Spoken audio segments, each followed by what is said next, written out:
Over here it is given that in a methane HCH4 molecule, each hydrogen atom is at the corners of a regular tetrahedron with the carbon atom at the center, and a coordinate where one of the CH bond is in the direction of I cap plus j cap plus k cap, and the adjacent CH bond is in this vector, that is I cap minus j cap minus k cap. The angle between two bonds is, so basically our aim is to find out the angle between this vector and this vector. So we know how to find out the angle between any two vectors.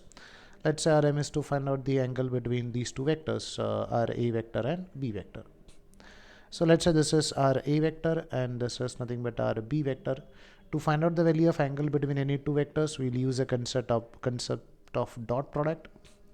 What we'll do is we'll write the value of cos theta.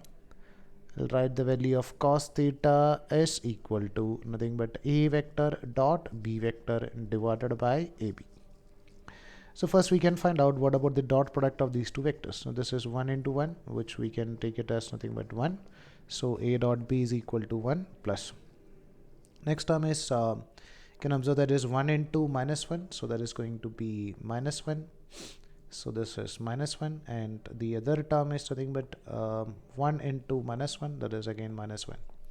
So thus A dot B is going to be minus 1.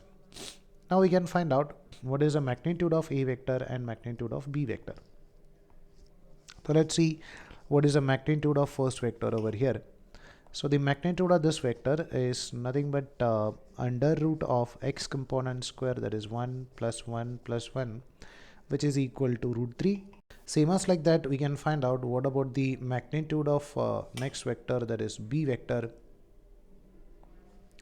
which we can take it as nothing but again under root of x component square, that is 1 plus 1 plus 1, which is equal to root 3. We can just substitute these values over here.